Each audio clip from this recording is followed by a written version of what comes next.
Recording शुरू करते हैं बेटा। Hello everyone, welcome to Avanti classes. My name is Manjeet Bhardwaj. तो आज बेटा हम थर्ड लेक्चर करने वाले हैं केमिकल बॉन्डिंग का। तो इसके अंदर मैं कुछ जनरल चीजें सिखाऊंगा। ये यूज लेसन है, ठीक है। तो कुछ क्वेश्चंस, ठीक है। तो कुछ चीजें मैं आपको यहाँ बताना चाहता हूँ। थोड़ा थ्योरेटिकल पोर्शन करवाएंगे, फिर हम कल जो हमने किया था उसके ऊपर न्यूमेरिकल भी करेंगे कि पैरामैग्नेटिक डायमैग्नेटिक बॉन्ड ऑर्डर ये कैसे निकाला जाता है, ठीक है। और एक दो चीजें मिस हो गई थी कल थोड़ा सा जल्दबाजी में, तो मैं उसको फिर से दोबारा करवाने वाला हूँ, ठीक है। तो चलिए भाई स्टार्ट करते हैं, लेट्स बिगिन इट। तो भाई पीवाईक्यू करने वाले हैं, लेकिन उससे पहले आज जो करेंगे वो आपके स्क्रीन के सामने ये रहा, ठीक है। टाइप्स ऑफ कोवेलेंट बॉन्ड, अब ये बहुत इंपॉर्टेंट वाला मुद्दा है, ठीक है।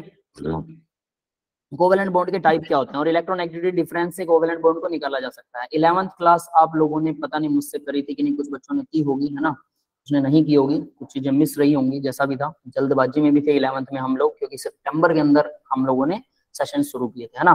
तो देखिए बेटा, टाइप्स ऑफ कोवेलेंट बॉन्ड। अब ये वैसे तो आपको लगेगा ये बकवास चीज है ना, लेकिन यहाँ पर भी जैसे कल यशवीर कह रहा था ना, एवरी कोवेलेंट बॉन्ड में आयनिक कैरेक्टर होता है और आयनिक कैरेक्टर वाले में कोवेलेंट कैरेक्टर होता है। तो अब उसको थोड़ा सा डीपली समझेंगे। मैं इस क्वेश्चन को उठा के मुझे लगा कि ये वाला पार्ट आपको करवाना चाहिए, ठीक है। तो देखिए, पोलर कोवेलेंट बॉन्ड होते हैं, क्या होते हैं? इलेक्ट्रोनेगेटिविटी का डिफरेंस दोनों एटम्स में अगर 0.4 से ज्यादा है तो वो पोलर कोवेलेंट बॉन्ड कहलाता है। Examples are HF, HCl, HBr, HI। Yes Amit बेटा बोलिए। सर मैं कह रहा था कल मैं ना जल्दी लीव हो गया था, तो आपने क्या बताया था, थोड़ा रिकैप भी करवा देंगे आपका सर, ताकि कंफ्यूजन वो ना मैं देखो, जो क्वेश्चंस थे मोस्ट ऑफ द क्वेश्चंस थे, ठीक है, लेकिन लास्ट में जो चीज थी वो एमओटी थ्योरी थी और वो बहुत इंपॉर्टेंट थी। वो मैं दोबारा रिपीट कर पाऊंगा सब कुछ, चिंता मत करो, ठीक है। उसकी इलेक्ट्रॉन कॉन्फ़िगरेशन लिखवाऊंगा और क्वेश्चन सॉल्व करवाने वाला हूँ उसके लिए। तो वो बहुत इंपॉर्टेंट है। कल लास्ट में थोड़ा जल्दबाजी में वो मिस हो गया था, आपकी दूसरी क्लास लग गई थी, है ना। तो वो तो करवाएंगे। जो आपका हो रहा है पहले इसको ध्यान दीजिए, ठीक है। कोई क्लास मिस हो जाती है, नोट्स देखिए या वीडियो लास्ट वाला देख सकते हैं, बट उसमें कुछ खास मिलेगा नहीं। बस एक चीज उसमें सबसे इंपॉर्टेंट थी, क्या था भाई? बताएगा मुझे, मैंने क्या इंपॉर्टेंट बताया था? सर एमओटी बताया था सर आखिर में। नहीं, वो तो दोबारा बताएंगे। सर वो I3 पॉजिटिव I3 नेगेटिव का स्ट्रक्चर बताया था, ठीक है। और उनका वो सर उनमें ये बताया था कि आखिर ऑक्सीडेशन कैसे हो रहा है, रिडक्शन कैसे हो रहा है। वो सबसे इंपॉर्टेंट था। तो I3 नेगेटिव I3 पॉजिटिव का स्ट्रक्चर जरूर याद कीजिएगा, कैसे बनता है, किस पे नेगेटिव होता है, किस पे पॉजिटिव होता है, कौन लोन पे डोनेट करता है, कौन लेविस एसिड है, कौन लेविस बेस है, ठीक है। इसके ऊपर कहीं ना कहीं क्वेश्चन आ ही जाता है, बेंड स्ट्रक्चर है या लीनियर स्ट्रक्चर है, ठीक है बेटा।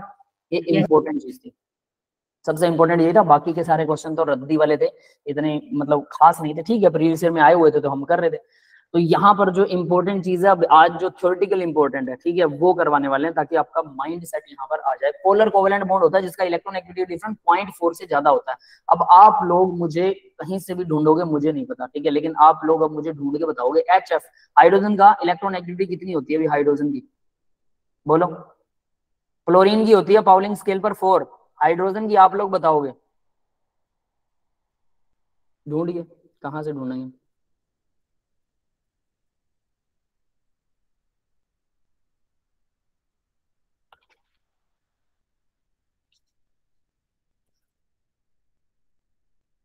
नेगेटिव में होगी क्या? नेगेटिव में सर 2.2। सर एक बार क्वेश्चन रिपीट करना। क्या आवाज नहीं आ रही बेटा? प्रणव आपकी मिस हो रही है। सर एक बार क्वेश्चन रिपीट करना। हाइड्रोजन की इलेक्ट्रोनेगेटिविटी बताइए। हाइड्रोजन की 2 होती है सर। 2.2 होती है अप्रोक्सीमेटली 2.2 सर। 2.2 ठीक है। Yes, sir. ब्रोमीन की, क्लोरीन की, आयोडीन की, सबकी निकालो। ब्रोमीन की भी। ब्रोमीन, आयोडीन, सबकी बेटा।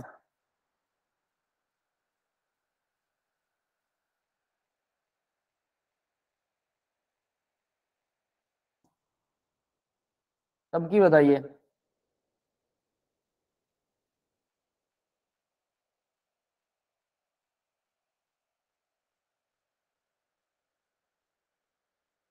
हाइड्रोजन की 2.2 आप लोगों ने कहां से देखी है? 2.1 होती है हाइड्रोजन, ठीक है। क्या सर ब्रोमीन की 2.96 अप्रोक्सीमेटली 3 होती है। हाँ कह सकते हैं, ये 2.1 और फ्लोरीन की 4 होती है। चलो ये तो याद होनी चाहिए, फ्लोरीन वाली तो 4। फिर उसके बाद में 3.98 बता रहा है फ्लोरीन का। तो ब्रोमीन का 3.9 है, वही 4 होती है बेटा, कोई बात नहीं। और ब्रोमीन का अप्रोक्सीमेटली 3 है ना। और आयोडीन की कितनी है? 2.6 है। और क्या रहेगा? क्लोरीन की कितनी है भाई? 3.16 3.2 16 चलो 16 ले लेते हैं, वैसे कई जगह 2 यूज करते हैं, ठीक है।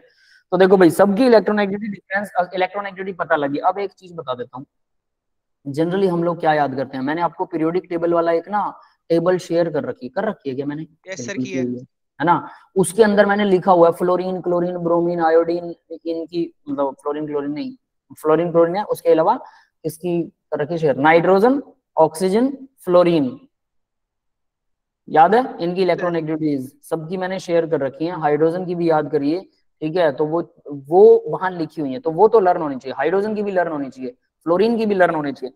जनरली ब्रोमीन की नहीं जरूरत होती, ब्रोमीन की नाइट्रोजन के बराबर है, नाइट्रोजन और ब्रोमीन बराबर है, 3 होती है इनकी, है ना।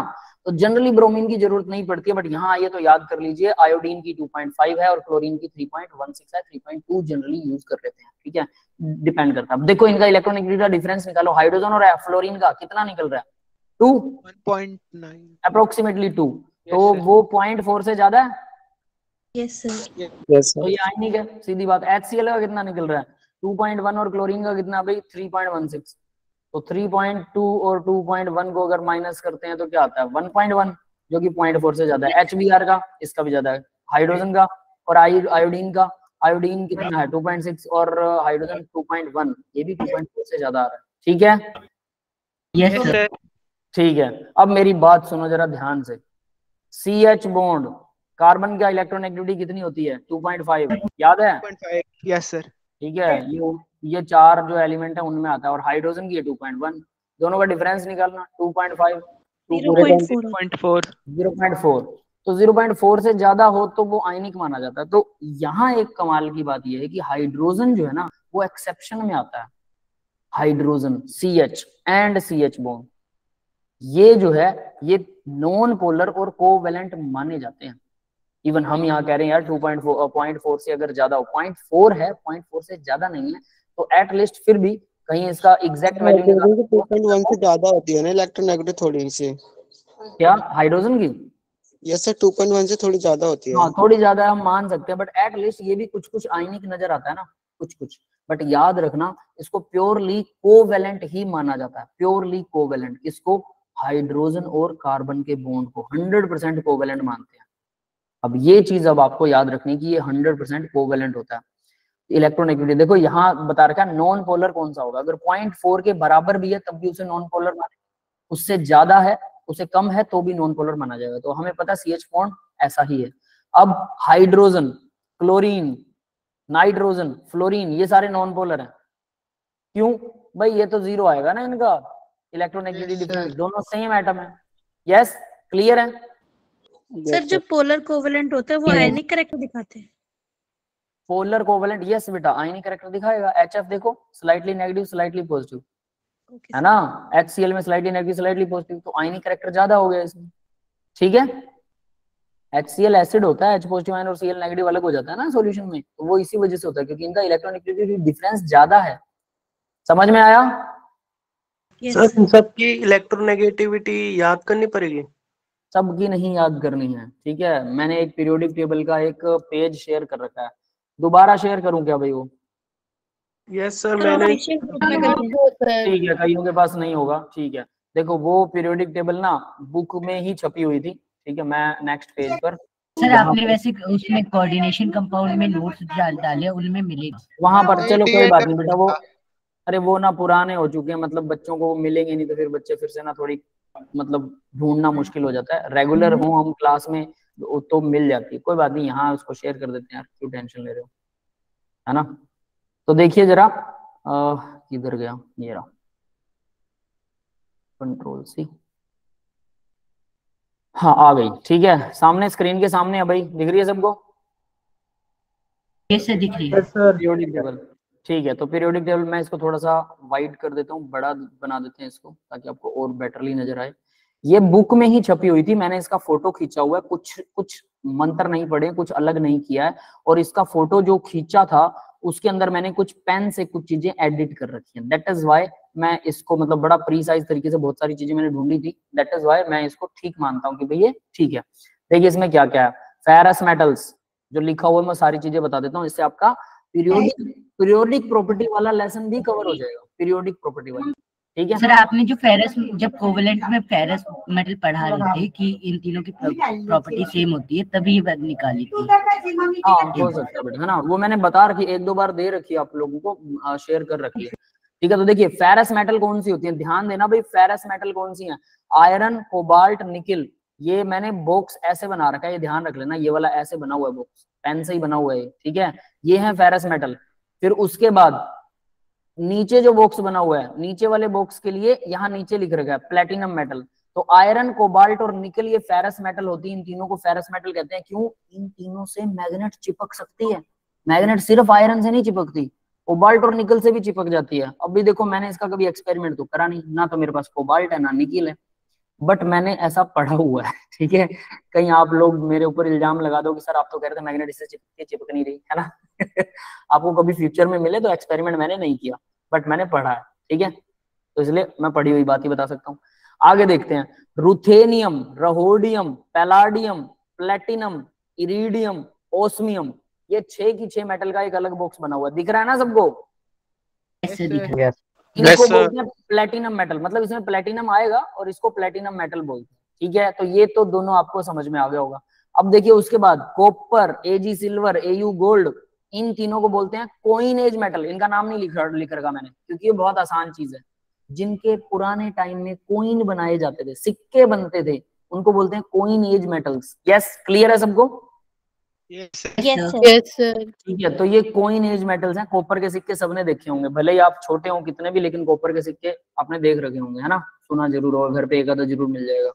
फिर उसके बाद एजी सिल्वर के सिक्के, चांदी के, एयू गोल्ड के सिक्के, है ना।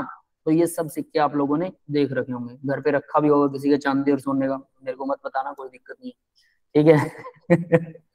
कुछ लोग कहते हैं नहीं नहीं हम तो बैंक में रखते हैं लेकिन वो छुपा के रखते हैं घर में, है ना। किसी को बता दो कोई चोरी करके ले जाए, 100 बात है, चलो कोई दिक्कत नहीं है ना। तो भाई इस तरह से ये कोइन एज मेटल्स हैं, कोइन एज मेटल्स, ठीक है। यानी इनके पहले भूतकाल में क्या बनाए जाते थे, कोइंस बनाए जाते थे, सिक्के बनते थे भूतकाल में। अब इसके अलावा और क्या है इस पीरियोडिक टेबल में, जिग जैग लाइन दिखा रखी है। प्रियांशी बेटा बोलिए, आपका क्या डाउट है? सॉरी सर, गलती से हो गया था। ओके ठीक है। इसके अलावा देखिए कि जिगजैग लाइन बनी हुई है, ये आपका ना पूरा पीरियोडिक टेबल वाला लेसन, इससे मतलब पूरा नहीं कहूंगा, 50% इससे लेसन कवर हो जाता है पीरियोडिक टेबल वाला। इस जिगजैग लाइन के उस तरफ वाले जो है वो, हाँ बेटा, non metal sir, non metals है ना, और इस तरफ वाले मेटल्स हैं, लेकिन मेटल से बीच के, हाँ मेटलॉइड हैं। मेटलॉइड कौन कौन से हैं? मेटलॉइड सुनिए सुनिए सुनिए, एल्यूमिनियम प्योरली क्या है? एल्यूमिनियम प्योरली मेटल हमें पता है, ठीक है। तो ये तो मेटलॉइड में नहीं आएगा। सिलिकॉन आएगा, जर्मेनियम आर्सेनिक आएगा, एंटीमनी टेल्यूरियम आएगा, पोलोनियम एस्टेटाइन आएगा। नीचे वाले को तो भूल जाओ। क्या बेटा? Boron, boron purely non metal है कि मेटलॉइड है भाई बताओ?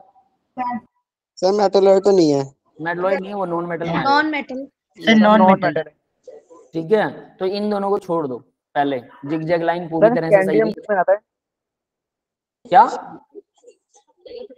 स्कैंडियम, स्कैंडियम किसमें आता है? मेटल है ना स्कैंडियम, स्कैंडियम पे कहाँ पहुंच गया अब? सर, वो मेटल वाले कॉलम पे आ गया। वो तो सारी मेटल्स हैं यार, स्कैंडियम वो उधर वाली सारी मेटल है। मेरी बात सुनो, ध्यान से सुना, ये इन रेड बॉक्सेस को छोड़ के इधर वाले सारे नॉन मेटल, इधर वाले सारे मेटल, ये रेड बॉक्सेस जो है मेटलॉइड, बस इतना याद करना है। क्लियर है? नीचे वालों को नहीं देखना। अब यहाँ भी जिगजैग लाइन तो यहाँ भी आती है, इनको मत देखना, ठीक है। लिवरमोसियम और टेनेसियन जो है उनको मत देखना, ये दोनों रेडियो एक्टिव होते हैं, तो ये कहीं नहीं आते, या ना मेटल में आते हैं ना नॉन मेटल में आते हैं, बस इतना याद रख लेना, ठीक है। तो भाई ज्यादातर पीरियोडिक टेबल में क्या है, नॉन मेटल्स है, सॉरी मेटल्स हैं ज्यादातर, ये सारी मेटल है, नीचे वाली भी मेटल है, ये सब मेटल है ना। और नॉन मेटल बहुत कम है, बहुत ही कम नॉन मेटल्स है। तो यहाँ पर 80% मेटल्स हैं। और मेटल क्या होती हैं? जो इलेक्ट्रॉन डोनेट करना चाहती हैं, वो मेटल्स हैं, जो एक्सेप्ट करना चाहे वो नॉन मेटल है। ठीक है, क्लियर है ये चीज? Yes sir. अब काम की चीज बताता हूँ। देखो मैंने इसमें पूरे 118 एलिमेंट्स के नाम लिख रखे हैं। ओर्गन एसन टीएस टेने, इसका टेनेसाइन नाम ले इसका, TENNESSINE, टेनेसाइन। ठीक है, लिवरमोसियम, मोस्कोवियम, फ्लेरोवियम, निहोनियम। ये नाम आपको नहीं मिलते हैं जनरली आपकी बुक्स की पीरियोडिक टेबल में, बट ये नाम भी हैं। इनमें से कुछ नाम हैं जो सच में IUPAC ने रिकमेंड कर रखे हैं, कुछ नहीं कर रखे हैं, लेकिन जो भी है मैंने वो ट्रेंड बता रखा है। इससे पहले अब देखो इसमें और खास बात क्या है, ये है मेन ग्रुप। कौन से? एस ब्लॉक और पी ब्लॉक को मेन ग्रुप बोलते हैं। नहीं सॉरी, सिर्फ एस ब्लॉक को मेन ग्रुप, और रिप्रेजेंटेटिव एलिमेंट कौन से होते हैं? एस और पी ब्लॉक को रिप्रेजेंटेटिव एलिमेंट बोलते हैं। ये पता है सबको? Yes sir. ठीक है, अब आगे देखिए, एस ब्लॉक पी ब्लॉक सबको पता है। इसके अलावा हाँ एक्सेप्शन, अब मेन चीज आती है। एक्सेप्शन से पहले ये करेंगे नीचे वाला, ये है आपके क्या? लैंथेनोइड सीरीज और एक्टेनोइड सीरीज। लैंथेनोइड यहां पर भी आता है और यहां पर भी आता है। देखो लिखा यहां जाता है, पढ़ा यहां जाता है। ये डी ब्लॉक में मैंने समझाया था, डी और एफ ब्लॉक में लिखा ऊपर जाता है क्योंकि इलेक्ट्रॉनिक कॉन्फ़िगरेशन उसकी डी में जाती है, लास्ट इलेक्ट्रॉन।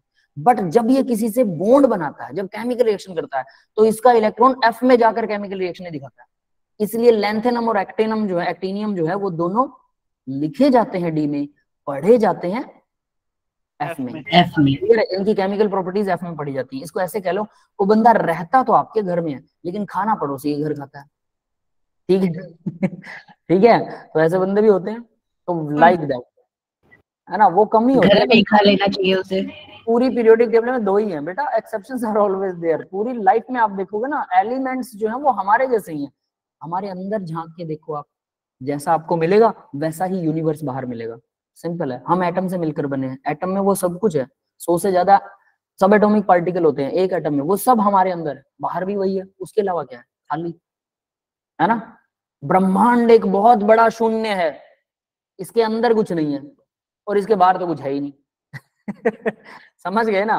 तो ये ऐसा ही है। तो चलिए अब आगे बढ़ते हैं। नेक्स्ट देखिए, अब यहाँ लैंथेनोइड सीरीज की बात कर रहा हूँ, लैंथेनोइड और एक्टेनोइड। इनको लैंथेनोइड और एक्टेनोइड सीरीज के नाम से जाना था। हालांकि एफ ब्लॉक में 14 एलिमेंट हैं, लेकिन लैंथेनम और एक्टेनम भी एफ ब्लॉक वाली प्रॉपर्टी दिखाते हैं, इसलिए ये 15 एलिमेंट हो गए पूरी सीरीज में। ठीक है, अब यहाँ देखिए क्या है इसमें, जो ये हैश लगे हुए हैं ना, हैश, ये हैं सारे क्या, और यही एक्सेप्शंस हैं। और जिस हैश के साथ इंपॉर्टेंट लिखा हुआ है, एक ये रहा इंपॉर्टेंट भाई, ठीक है, दो ही इंपॉर्टेंट है पूरी पीरियोडिक टेबल में, एक तो थोरियम और दूसरा ये रहा इंपॉर्टेंट, दिख रहा है ऊपर, ये किसके लिए? पैलाडियम किस लिए? पीडी। ये दो ही इंपॉर्टेंट मार्क कर रखे हैं मैंने। जीरो हो जाते हैं। डबल एक्सेप्शन, जीरो नहीं बेटा, डबल एक्सेप्शन। 2 इलेक्ट्रॉन का झोलझाल होता है सर, मतलब S0 S के दोनों चले जाते हैं। हाँ समझ गए। एक्सेप्शन में जनरली क्या होता है, एक इलेक्ट्रॉन का झोलझाल है, लोअर वाले से हायर वाले में एक इलेक्ट्रॉन उल्टा काम करता है ना। लेकिन डबल एक्सेप्शन का मतलब, जहां इंपॉर्टेंट लगा वो डबल एक्सेप्शन है, इसका मतलब 2 इलेक्ट्रॉन आपको ट्रांसफर करने पड़ेंगे, तब एक्सेप्शन का डबल एक्सेप्शन बनेगा। तो वो पैलाडियम और थोरियम ये दोनों है। ठीक है, अब उसके बाद नीचे देखिए, ट्रांस यूरेनिक एलिमेंट। यूरेनियम के बाद ये रहा यूरेनियम, यूरेनियम के बाद जितने भी एलिमेंट है वो ट्रांस यूरेनिक एलिमेंट होते हैं, और इन्हीं को मैन मेड भी बोलते हैं। इसके बाद वाले जितने भी neptunium, plutonium, americium, curium, berkelium, californium, einsteinium, fermium, mendelevium, nobelium, lawrencium, ठीक है, ये सारे के सारे, लाउरेशियम, ये सारे के सारे क्या हैं? मैन मेड हैं। और इसमें भी क्योरियम के बाद वालों को, क्योरियम के बाद जो क्योरियम के बाद में है सीएम जिसका सिंबल है, वो लेटर एक्टेनोइड है, एक्टेनोइड के बाद वाले। यस, क्लियर है सबको? यस ठीक है सर, हम भी अपना एलिमेंट बना सकते हैं क्या, जैसे इन सारे साइंटिस्टों ने बना लिया?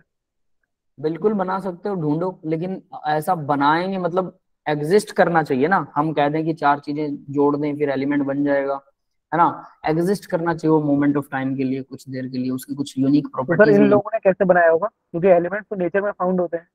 बताता हूँ इन लोगों ने कैसे बनाया। 2 एटम्स को टक्कर लगवा दी, भारी एटम्स को, उनके स्लो टक्कर, धीरे धीरे कोलिजन, उनके 2 न्यूक्लियस जुड़ गए, उनमें प्रोटॉन न्यूट्रॉन जुड़ गए, जो निकलना था बाहर, रेडियो एक्टिव रेडिएशंस निकल रही थी, कॉस्मिक रे निकल रही थी, अल्फा बीटा गामा जो भी पार्टिकल निकलने थे निकल गए, कुछ टूट फुट होगी और बाकी का न्यूक्लियस थोड़ी देर के लिए स्टेबल हो गया। जैसे यूरेनियम के बाद में आता है नेपच्यूनियम, तो नेपच्यूनियम के अंदर 93 है ना, 93 है ना, 93 इसका प्रोटॉन नंबर है। तो 93 बनाने के लिए क्या करें, यूरेनियम में एक प्रोटॉन डाल दो, एक प्रोटॉन का टक्कर लगवा दो, एक न्यूट्रॉन की टक्कर लगवा दो, बाद में एक इलेक्ट्रॉन भेज दो। ऐसे करके उन्होंने बनाने की कोशिश की कि भाई इसका न्यूक्लियस को स्टेबल करो, धीरे धीरे टक्करें लगवाई, जो स्टेबल हो गया वो बन गया, जो स्टेबल नहीं हुआ तो इन्होंने माना कि 118 के बाद तो हमें मिल ही नहीं रहे हैं एलिमेंट।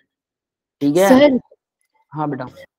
सर ये जो एफ ब्लॉक में एलिमेंट्स है, हम मतलब इन्हें काउंट तो 14 ही करेंगे ना, ये दोनों तो ऐसे मतलब शो करते हैं प्रॉपर्टी, बट हम तो 14 ही लिखते हैं एलिमेंट्स।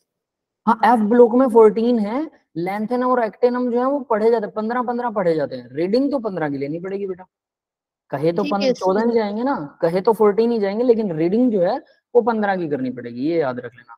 तो इस तरह से मतलब एलिमेंट्स होते हैं, इन एलिमेंट से अरेंजमेंट होते हैं एटम्स के, तो हम भी अगर एक अरेंज कर लेते हैं और वो इन सब से अलग हो जाता है तो हमारा भी एक एटम हो जाएगा, राइट? बिल्कुल बन जाएगा। आज भी याद रखिए स्विट्जरलैंड के अंदर एक लार्ज कोलाइडिंग हाइड्रोन के नाम से एक मशीन है, ठीक है, और वो 3 मंजिल गहरी है और कई किलोमीटर में वो गोल गोल है, और उसके अंदर वो क्या करते हैं, न्यूट्रॉन्स को, प्रोटॉन्स को, न्यूक्लियस को गोल गोल घुमाते हैं उस मशीन के अंदर, और घुमाने के बाद में जब एक पर्टिकुलर स्पीड पर वो आ जाता है एटम या जो भी उन्होंने लिया है मटेरियल, इलेक्ट्रॉन हो, प्रोटॉन हो, न्यूट्रॉन हो या कोई सब एटॉमिक पार्टिकल हो, जो वो टक्कर लगवाते हैं, उस टक्कर के बाद में उसको स्टडी की जाती है, क्या बना, कैसे बना, उसकी प्रॉपर्टी क्या है, मोमेंट ऑफ टाइम के लिए भी बन रहा है, तब भी उन्होंने वो प्रॉपर्टीज देखी, और उस मशीन के ऊपर ऑल ओवर द वर्ल्ड से 6000 साइंटिस्ट काम कर रहे हैं।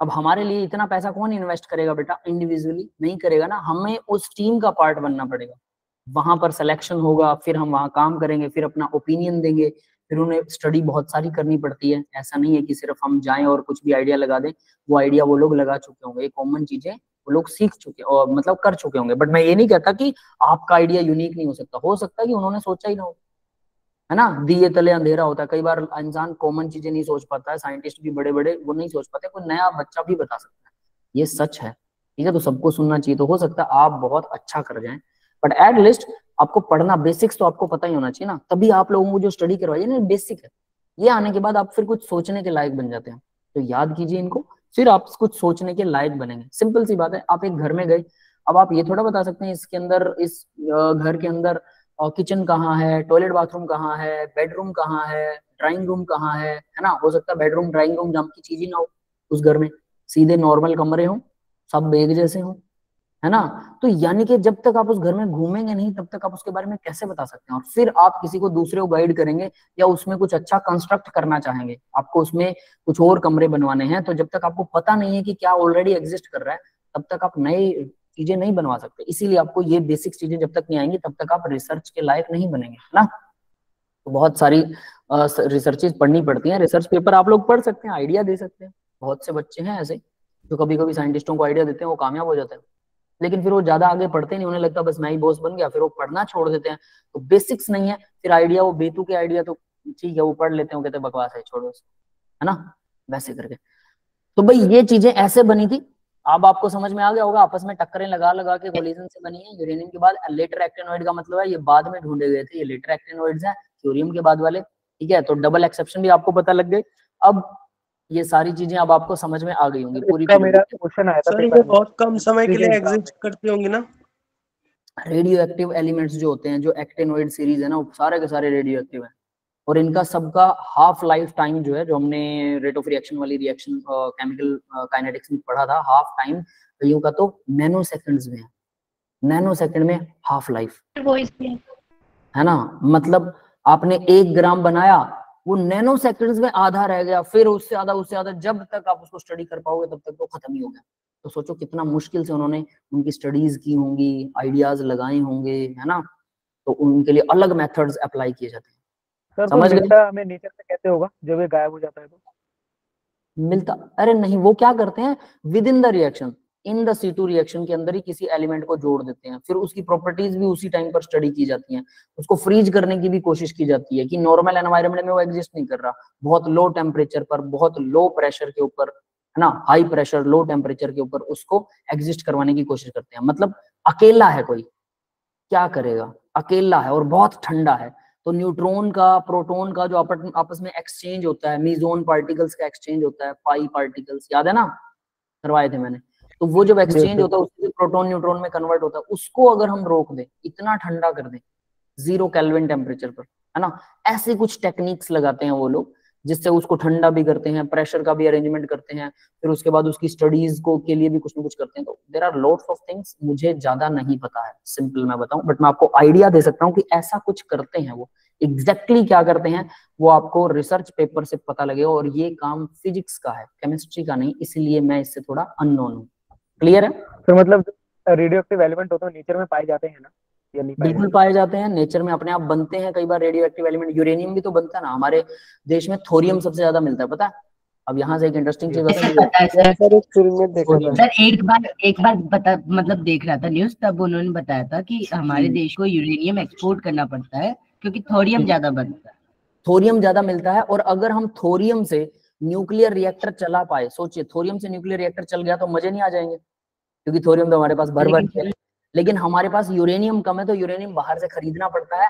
न्यूक्लियर रिएक्टर से बिजली बनाई जा सकती है, और ये कई सालों तक चलता रहेगा। न्यूक्लियर रिएक्शन जो है, रिएक्टर जो है वो सैकड़ों सालों तक चलता रहता है, और फ्री की एनर्जी देता है। फ्री तो क्या मतलब, थोड़ी बहुत एनर्जी। जैसे मैं बताता हूँ, मेरे घर से 40 किलोमीटर दूर जो है फतेहाबाद पड़ता है, सिरसा से, हरियाणा में, और वहां पर न्यूक्लियर रिएक्टर बना है। वहां पर एक केमिस्ट की भी मास्टर कोर्स जिन्होंने कर रखा हो या पीएचडी कर रखी हो, उनकी भी एक पोस्ट होती है। जानते हैं वहां लगते ही सैलरी जो है ना वो 2-2.5 लाख रुपए होती है सैलरी।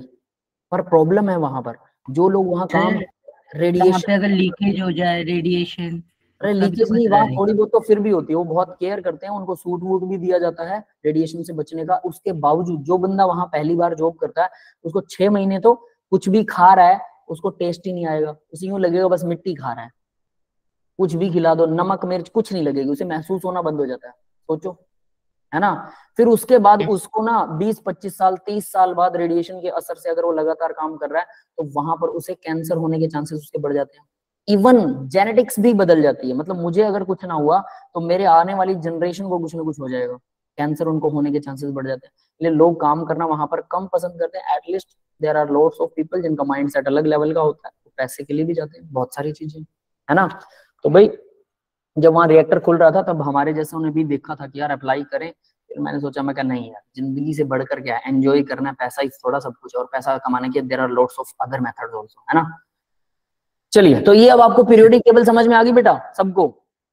Yes sir. सर आ गई, जो भी हमने कुछ तो लिखा 3 हुआ बार देख लिया इसको।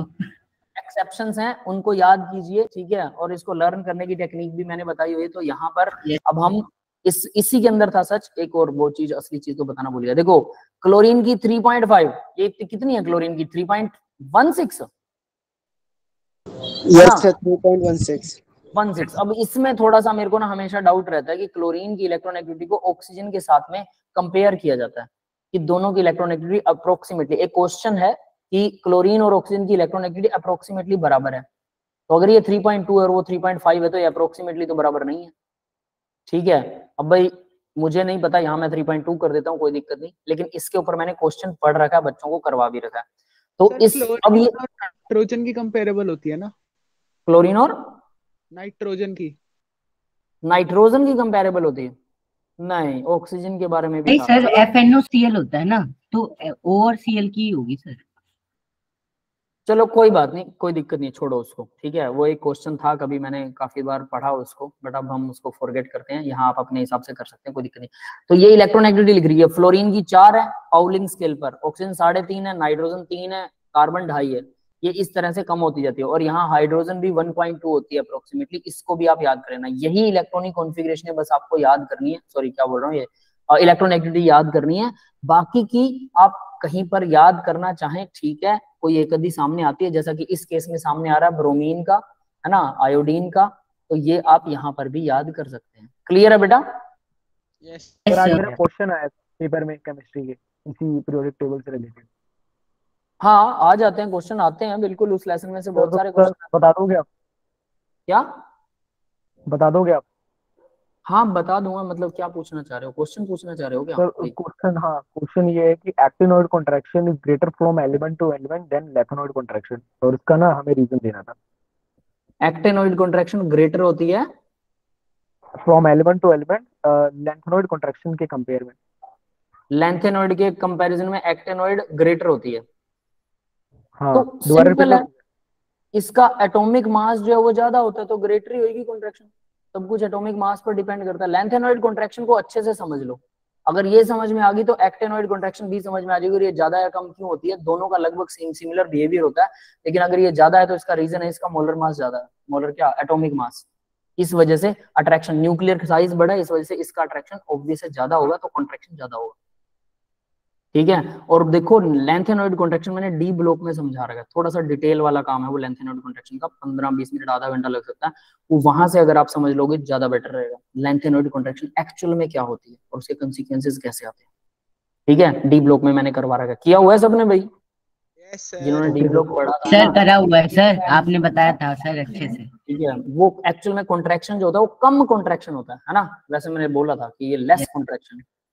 ठीक है, देख लो तो यहाँ देखिए बेटा, अब इसको थोड़ा कंप्लीट करते हैं यार फटाफट। तो हमने ये देखा कि इलेक्ट्रोनेगेटिव डिफरेंस 0.4 से कम है, ठीक है, 0.4 से ज्यादा है तो आयनिक होगा, 0.4 से कम या 0.4 के बराबर है तो कोवेलेंट होगा। CH बॉन्ड हमेशा कोवेलेंट काउंट होता है, ये याद रख लेना, आयनिक नहीं है। अब दूसरी बात करते हैं भाई, इलेक्ट्रोनेगेटिव डिफरेंस अगर 1.7 है तो ये भी एक डाटा है, 0.4 और 1.7 ये दो चीजें इंपॉर्टेंट है। 1.7 है तो 50% आयनिक 50% कोवेलेंट होगा। अगर इलेक्ट्रोनेगेटिव डिफरेंस दो एटम्स के बीच में 1.7 आ जाता तो 50-50 है दोनों। सर कोई एग्जांपल इसका? अभी देखेंगे बेटा, ठीक है, आयनिक भी है और कोवेलेंट भी है। दूसरा, अगर इलेक्ट्रोनेगेटिव डिफरेंस 1.7 से ज्यादा है, ठीक है, तो आयनिक है, और 1.7 से कम है तो कोवेलेंट है। क्लियर है? वो बॉन्ड तो कोवेलेंट कहलाएगा, बट वो पोलर होगा या नॉन पोलर होगा, इसको चेक करने के लिए इलेक्ट्रोनेगेटिव डिफरेंस 0.4 से कम होना चाहिए। अगर वो पोलर आप कहना चाहते हो तो 0.4 से कम होना चाहिए, लेकिन वो कोवेलेंट है या आयनिक, इसके लिए अगर कोवेलेंट कह रहे हो तो 1.7 से ज्यादा इलेक्ट्रोनेगेटिव डिफरेंस होगा, है ना, 1.7 से कम तो वो कोवेलेंट होगा, ज्यादा होगा तो आयनिक होगा। समझ में आया ये थोड़ा झोल झाल? Yes sir. ठीक है, तो वो इस तरह से वर्क करता है। तो दो डाटा है हमारे पास, एक तो 1.7 पर 50-50 होता है, तो इससे ज्यादा होगा डिफरेंस तो क्या होगा, आयनिक, इससे कम होगा तो कोवेलेंट। दूसरा 0.4 से अगर कम है तो वो पोलर होगा, वो कोवेलेंट हो सर सकता है। कम है या ज्यादा है सर? 0.4 से क्या ये कम आ रहा है कि ज्यादा? इलेक्ट्रॉनिक ज्यादा, सॉरी ज्यादा है तो पोलर, कम होगा तो नॉन पोलर। कोवेलेंट, दोनों कोवेलेंट। तो यानी 1.7 से अगर कोवेलेंट कैरेक्टर में क्या होता है, 1.7 से अगर इलेक्ट्रोनेगेटिविटी कम है डिफरेंस तो कोवेलेंट है, लेकिन उस कोवेलेंट में वो पोलर कोवेलेंट है या नॉन पोलर कोवेलेंट है, उसके लिए 0.4 से अगर ज्यादा इलेक्ट्रोनेगेटिविटी डिफरेंस है तो पोलर, 0.4 से भी कम है तो फिर वो प्योरली नॉन पोलर और प्योरली कोवेलेंट। समझ में आ गया? Yes sir. ठीक है, तो इस डाटा को याद रखना इसके बेस पर। अब एग्जांपल की बात करते हैं भाई, मुझे आप लोग बताओगे 50-50 कौन रखता है कोवेलेंट और आयनिक? इलेक्ट्रोनेगेटिव डिफरेंस किसका निकालें? पीरियोडिक टेबल के अंदर क्या ऐसा बना सकते हैं? यहीं पे सर बना सकते हैं। H हाइड्रोजन 1.2 है और हमें रखना है कितना डिफरेंस? 1.7 रखना, 1.2, तो इसमें 7 जोड़ दूं, 1.7 7 और 2 9 हो गए। सर हाइड्रोजन 2.2 था ना? 2.9 आ रहा है? Yes sir. ये हाइड्रोजन है तो 2.9 सर अप्रोक्सीमेटली। लेकिन हाइड्रोजन का तो अभी तो 2.2 बोला ना? 2.2 था क्या? अरे हाँ गड़बड़ कर दी, 3 होगा। 2.1 है ये तो। ठीक है, तो भाई कुछ और ढूंढ लेते हैं 2.1, और हमें एस चाहिए ब्लॉक का 1. कोई ले लेते हैं ना। सर हाइड्रोजन और फ्लोरीन सर प्योरली आयोनिक। 3.8 किसका है? Sir fluorine sir. फ्लोरीन का 4 होता है ना? अच्छा, इसका 2 लगाएं तो 98 लिखा था सर उससे छोटा सर 3.5 ही आएगा, उससे छोटा वाला ऑक्सीजन।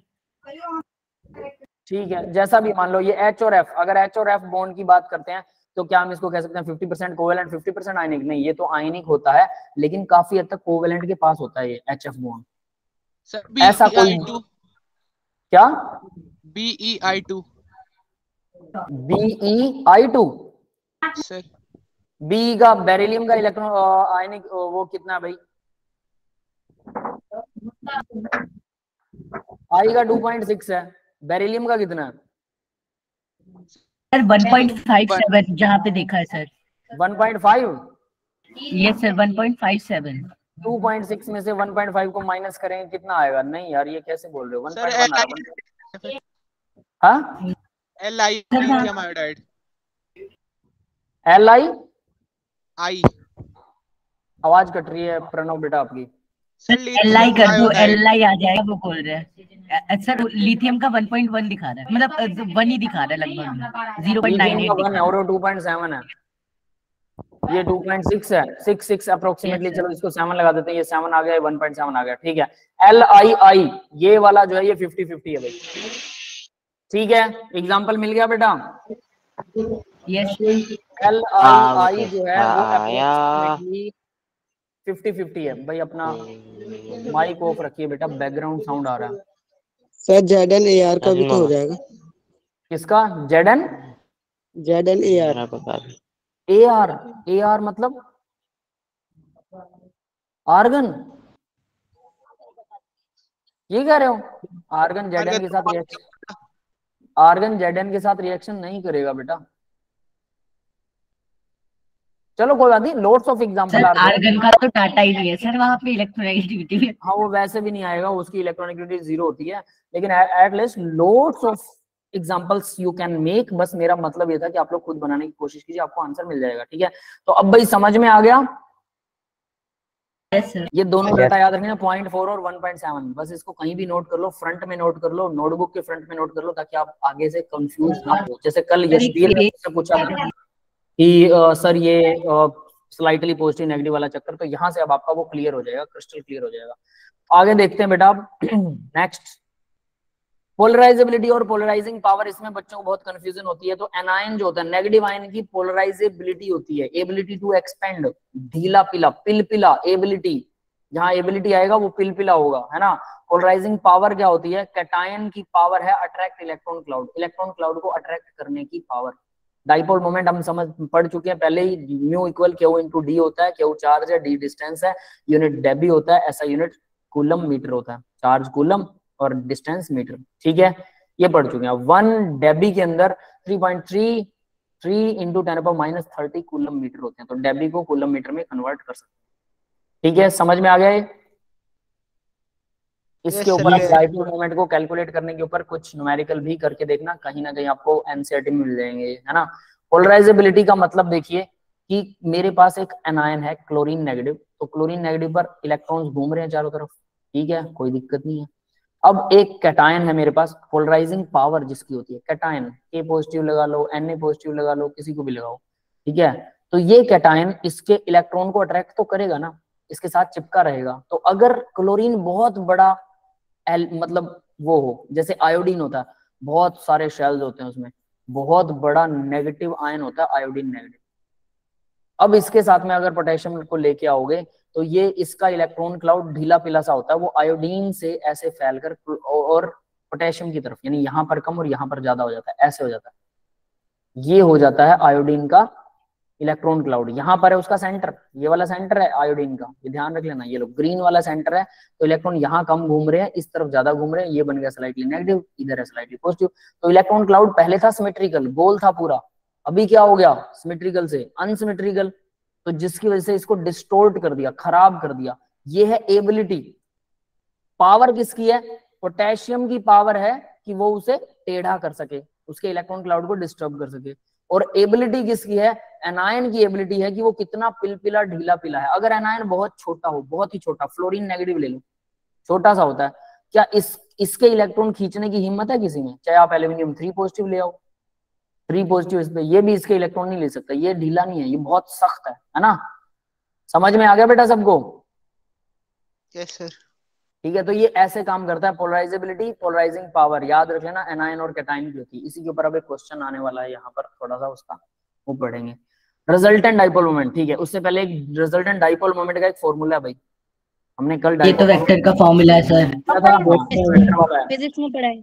बिल्कुल पढ़ा होगा आपने, μ1 स्क्वायर μ2 स्क्वायर 2 μ1 μ2 cos थीटा का अंडर रूट है सारे का, ठीक है। तो अब इसके अंदर जैसे ये μ1 है, रिजल्टेंट निकालते हैं ना, ये μ2 है, तो रिजल्टेंट किस तरफ निकलेगा, रिजल्टेंट ऐसे सेंटर में आएगा, ये थीटा है इसका, ठीक है। तो रिजल्टेंट सेंटर में निकलेगा, क्या निकलेगा वो रिजल्टेंट, वो यहाँ इनकी μ1 μ2 की वैल्यूज भरिए, आपके सामने आंसर आ जाएगा, ठीक है। यहाँ जैसे वाटर का रिजल्टेंट जो है लोन पेयर की तरफ होता है, ठीक है। बेरिलियम का रिजल्टेंट 0 है, सीधा दिखा रखा है। BCl3 का बेरिलियम क्लोराइड था, और ये बोरोन ट्राइक्लोराइड इसका भी 0 है। CCl4 का भी 0 है, ठीक है। ये जनरल एग्जांपल्स है, नथिंग स्पेशल, बस ये फॉर्मूला इंपॉर्टेंट है, इसको याद रखना आपको। क्लियर है, याद रहेगा सबको? Yes sir. फिजिक्स में आप लोगों ने कर ही रखा, कोई दिक्कत नहीं है, ठीक है। अब आगे देखते हैं। तो यहाँ पर हाँ एक स्पेशल केस आता है भाई, ये वाला केस हमने नहीं किया था कल, ठीक है। NF3 और NH3, इसके अंदर NF3 का डाइपोल मोमेंट कम है और NH3 का ज्यादा है, ऐसा क्यों? जबकि NH3 में फ्लोरीन ज्यादा इलेक्ट्रोनेगेटिव है, हाइड्रोजन कम इलेक्ट्रोनेगेटिव है, फ्लोरीन ज्यादा इलेक्ट्रोनेगेटिव है, फिर भी सर इसमें सारे जो वेक्टर्स हैं वो ऐड हो यहाँ जाएंगे। पे वेक्टर लग रहा है, और जो फर्स्ट वाला है NH3 में, वहाँ पे सारे वेक्टर एक ही डायरेक्शन की तरफ है, और दूसरे वाले में तो सारे वेक्टर अपोजिट, मतलब एक वेक्टर अपोजिट है, बाकी तीनों अपोजिट है। ठीक है भाई, वेक्टर से आप लोग कर सकते हो। कितने स्टूडेंट हैं जिनको वेक्टर से सही क्लियरली ये समझ में आ गया? किसी को ऐसा है कोई जो जिसको वेक्टर की बजाय नॉर्मल तरीके से समझ में आया हो? मतलब ट्रैक्टर लगा दो, ठीक है, वेक्टर की जगह ट्रैक्टर लगा दो। लोन पेयर एक ट्रैक्टर है, अलग लेवल का ट्रैक्टर है, ये इधर खींच रहा है इलेक्ट्रॉन्स को, बिल्कुल सही है। फ्लोरीन अलग लेवल का ट्रैक्टर है, ये तीनों नीचे खींच रहे हैं, तो भाई ये तीन तो नीचे आ रहा है, इसका रिजल्टेंट आ रहा है नीचे, लोन पेयर का रिजल्टेंट आ रहा है ऊपर, वो ऊपर की तरफ खींच रहा है। तो भाई पावरफुल तो तीन ट्रैक्टर हैं फ्लोरीन वाले, वहां पर एक लोन पेयर अकेला, तो डेफिनेट है इन तीनों ट्रैक्टर का जो टोटल सम होगा पावर का, उसको लोन पेयर में से माइनस करने के बाद जो बचेगा वो ये बचेगा। सर ये एनसीईआरटी का क्वेश्चन है, हर बार आता है। हाँ बेटा, एनसीईआरटी का बहुत इंपॉर्टेंट क्वेश्चन है, बड़ा फेमस है। अब देखिए हाइड्रोजन के केस में नाइट्रोजन का इलेक्ट्रोनेगेटिविटी ज्यादा होती है, नाइट्रोजन अपनी तरफ इलेक्ट्रॉन छीन रहा है, और इधर से लोन पेयर भी अपनी तरफ, तो ये तीनों में एक ये ट्रैक्टर है जो इन तीनों से इलेक्ट्रॉन छीन रहा है, नाइट्रोजन है यहाँ पर और दूसरा लोन पेयर है, ये दोनों एक ही डायरेक्शन में काम कर रहे हैं, तो इनका तो दोनों का जुड़ेगा, और यहाँ पर इन तीन का और एक का माइनस हुआ, तो इसलिए इसका रिजल्टेंट कम ज्यादा आया, इसका रिजल्टेंट कम आया। समझ में आ गया बेटा? ठीक है, आगे बढ़ते हैं जरा। आयनिक करैक्टर, परसेंट आयनिक करैक्टर, तो हमने जैसे वो फॉर्मूला किया था, ठीक है, फॉर्मूला क्या, वो पॉइंट्स किए थे कि 0.4 से कम ज्यादा हो तो कोवेलेंट नॉन पोलर पोलर होता है, और सेम एज इट इज 1.7 हो तो 50-50 करैक्टर होता है। अब उसके ऊपर परसेंट आयनिक करैक्टर निकालते कैसे हैं? तो परसेंट आयनिक करैक्टर का सीधा formula mu observe divide by mu theoretical into 100, ये परसेंट आयनिक करैक्टर हो जाएगा। ऑब्जर्व का मतलब है एक्सपेरिमेंटल वैल्यू, थ्योरेटिकल का मतलब है एज्यूमिंग 100% आयनिक करैक्टर। अब इस 100% का मतलब क्या है कि हम ये माने कि पूरा का पूरा इलेक्ट्रॉन ट्रांसफर हो गया, तो पूरा इलेक्ट्रॉन ट्रांसफर हो गया तो इलेक्ट्रॉन के ऊपर जो चार्ज है वो लिखना पड़ेगा ना, तो 1.6 × 10⁻⁻19 कूलम हमेशा इसी से मल्टीप्लाई करनी है आपको, डिस्टेंस जितना है, तो ये आप नीचे लिखेंगे वैल्यू। समझ में आ गया? Yes sir. और ऊपर जो हमें एक्चुअल में वैल्यू आई है दोनों को डिवाइड करके 100 से मल्टीप्लाई कर दो, आपका परसेंट आ जाएगा। जैसे HCl है, HCl के केस में म्यू मान लो XD है, डेबी XD, ठीक है, जो हमने क्या किया, ऑब्जर्व किया थ्योरेटिकली, मतलब निकाला हमने मशीनों से। अब इसके बाद परसेंट आयनिक करैक्टर XD जो इसका ऑब्जर्व है, डिवाइड में 1 इलेक्ट्रॉन का चार्ज मल्टीप्लाई में डिस्टेंस, तो 1 इलेक्ट्रॉन का चार्ज मल्टीप्लाई में डिस्टेंस, इफ बॉन्ड इज 100% आयनिक, अगर ये 100% आयनिक होता तब हम ये नीचे वाला थ्योरेटिकल वैल्यू वही लेते हैं, हमेशा इसे 100% आयनिक मानते हैं। मल्टीप्लाई में 100 कर दोगे इसका परसेंट करैक्टर आ जाएगा। क्लियर है? Yes sir. परसेंट करैक्टर पर भी न्यूमेरिकल मिलेंगे, एनसीईआरटी में मिलेंगे। देखो प्रीवियस ईयर में सारे नहीं मिलते हैं, तभी मैं हमेशा बोलता हूँ एनसीईआरटी जरूर करना। प्रीवियस ईयर में हर टॉपिक पर आपको न्यूमेरिकल मिले, इट इज नॉट पॉसिबल, इसीलिए डीपीपी सॉल्व करना जरूरी होता है। तो आपको डीपीपी भी मैंने दे रखी है, अगर एनसीईआरटी खत्म हो गए, प्रीवियस ईयर खत्म हो गए और वो आपको आते हैं अच्छे से, सारे क्वेश्चंस फिंगर टिप्स में, फिर डीपीपी लगाओ, जितनी लगानी लगाओ, लेकिन पहला काम ये वाला खत्म कर लेना, ठीक है। अब आगे बढ़ते हैं जरा। नेक्स्ट एक हैनी स्मिथ इक्वेशन भी अभी आयनिक करैक्टर निकालने की, वो क्या कहती है, 16 मल्टीप्लाई में इलेक्ट्रोनेगेटिविटी का डिफरेंस, चाहे वो पॉजिटिव में आए चाहे नेगेटिव में, आपको मॉड्यूलस में दिया हुआ, प्लस में 3.5 इंटू इलेक्ट्रोनेगेटिविटी डिफरेंस का स्क्वायर।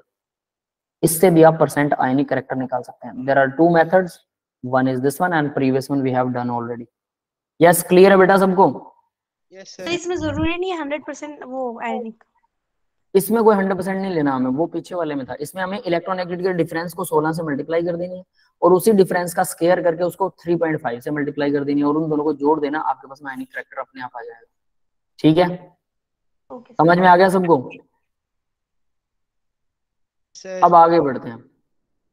अब देखिए भाई, हमने जो चीजें की इसके ऊपर, कल जो मैंने बोला था कि आप लोग अब मुझे बताओगे O2 2 negative, O2 1 negative, O2 अकेला, O2 पॉजिटिव, इनके अंदर मुझे ये बताना है कि स्टेबिलिटी ऑर्डर फाइंड करो कि कौन सबसे ज्यादा स्टेबल है और कैसे निकलेगा, MOT के अकॉर्डिंग मिलेगा। सर O2 प्लस सबसे सर स्टेबल है, बॉन्ड उसके बाद O2 माइनस।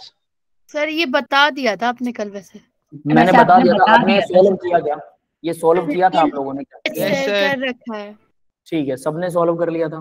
यस ठीक है, अब मैं आप लोगों से एक क्वेश्चन पूछ रहा हूँ, इसके ऊपर एक क्वेश्चन है इसलिए मैं इसको दोबारा लेके आया हूँ, वरना ना लेके आता।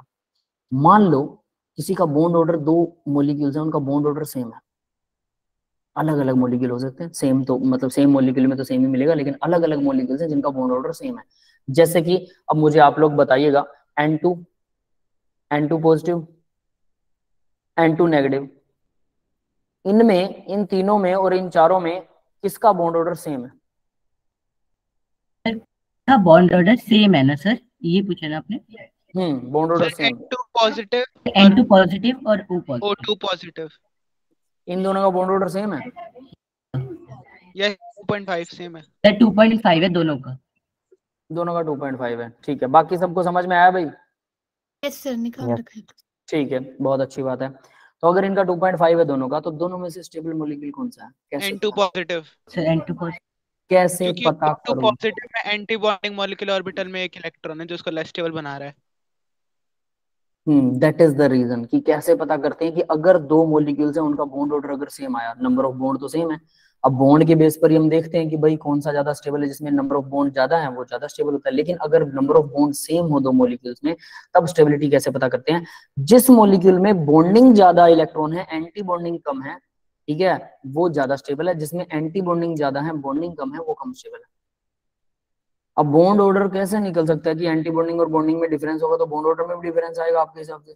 तो इसको जरा अगर फाइंड आउट करें तो यहाँ नाइट्रोजन के लिए क्या है, 7 और 7 14 होता है, अंडर 14 वाला रूल लगेगा। तो यहाँ देखो 1s सिग्मा, ये सिग्मा 1s और सिग्मा स्टार 1s का, इन दोनों के इलेक्ट्रॉन सिग्मा वाले क्या करते हैं, बॉन्डिंग और एंटी बॉन्डिंग कैंसिल हो जाती है। सेम एज चीज 2s वाले भी कैंसिल हो जाते हैं। तो एक्चुअल में तो 2p वाले, जब आप प्रैक्टिस करेंगे यहाँ से पता लगेगा सिग्मा, अब यहाँ सिग्मा आएगा, पाई आएगा, अंडर 14 है, पाई आएगा 2p x और इक्वल पाई 2p y। यहाँ दो दो इलेक्ट्रॉन भरे जाएंगे, वो कितने हो गए, 2 4 6 8, 8 इलेक्ट्रॉन तो हमने ऑलरेडी भर दिए। टोटल N2 पॉजिटिव कितने होते हैं? N2 पॉजिटिव में कितने होते हैं भाई? 13। ये इसमें 13 इलेक्ट्रॉन्स हैं, 8 तो पीछे भरे जा चुके हैं, तो 8 और 2 10 और 2 12। अब एक क्या आएगा पाई के बाद में, अब सिग्मा आएगा, अब आएगा ना sigma, sigma 2pz। Yes sir. इसमें एक इलेक्ट्रॉन आएगा, ठीक है, और ये सारे के सारे क्या है, ये बॉन्डिंग है। तो हम यहीं से निकाल सकते हैं, पीछे वाले तो बॉन्डिंग एंटी बॉन्डिंग बराबर है, तो अब मैं इनमें ही देख लूं सिर्फ, तो बॉन्डिंग कितने हैं 5, एंटी बॉन्डिंग कितने हैं 0, डिवाइड में 2, बॉन्ड ऑर्डर आ गया 2.5। यस, सिर्फ यहां से निकाल सकते हो जब आप प्रैक्टिस करोगे। ये बात सबको समझ में आई कि नहीं आई कि मैंने? यस सर, आ गई सर। निकाल दिया। Yes sir. बाकी के स्टूडेंट सर वैसे N2 माइनस और O2 मतलब दोनों में इलेक्ट्रॉन सेम है सर, और अगर हम निकालेंगे तो उनका बॉन्ड ऑर्डर भी सेम ही आ जाएगा। बताऊंगा, सुनिए सुनिए, ठीक है, वो भी देखते हैं। यस बेटा, ये वाला मेथड सबको समझ में आया ना कि कैसे फाइंड आउट हो गया? ठीक है सभी स्टूडेंट, ओके।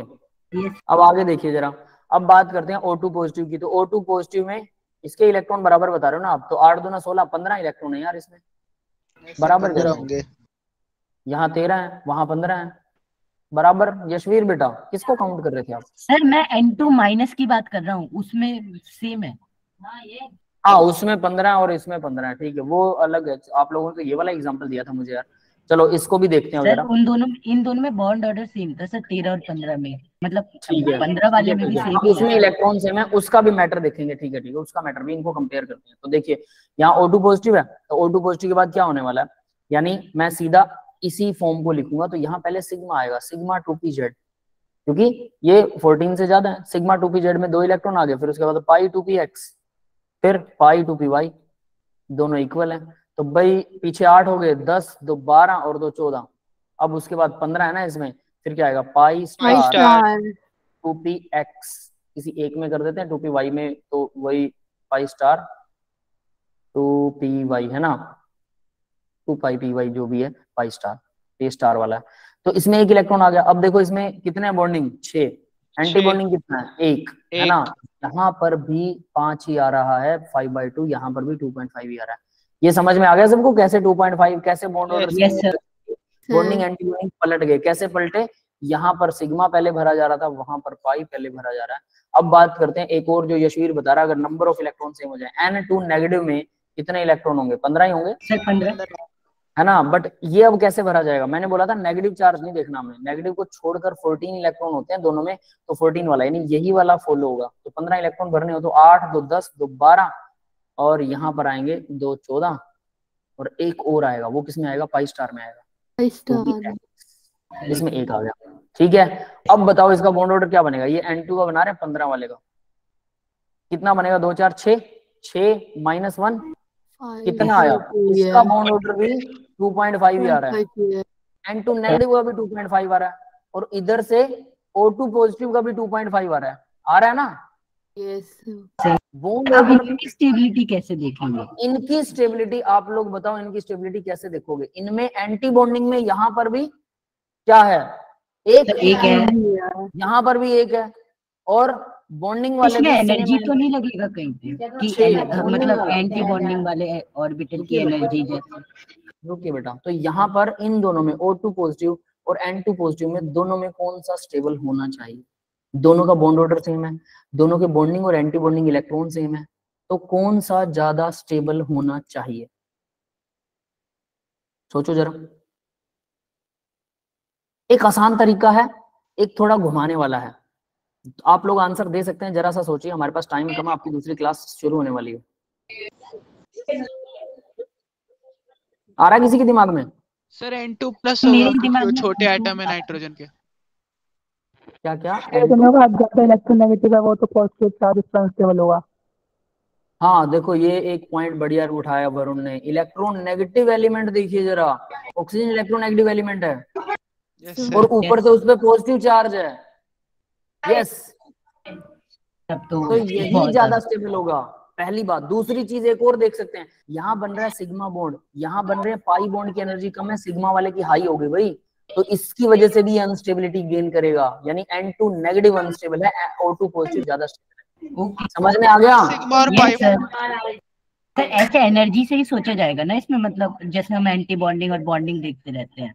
एंटी बॉन्डिंग तो सिंपल है, वो तो दोनों में सेम ही दिख रहे हैं। सर नहीं मतलब जैसे मतलब बुक एनसीईआरटी पढ़ी थी, तब एनसीईआरटी में बोलते हैं ना कि एंटी बॉन्डिंग में ऑर्बिटल जो मतलब एक ऑर्बिटल जब दोनों मिलते हैं तो एक ऑर्बिटल मतलब खत्म हो जाता है, तो उसमें एंटी बॉन्डिंग में मतलब वहां पे एनर्जी ज्यादा रहती है और बॉन्डिंग वाले में कम रहती है, सिग्मा में कम और पाई में मतलब ऐसे।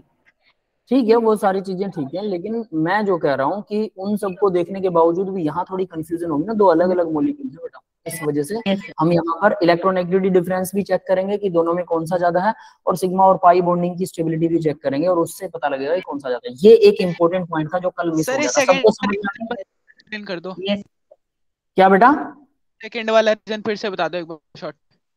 इलेक्ट्रोनेगेटिविटी वाला या दूसरा? नहीं सर, ये पाई और सिग्मा वाला।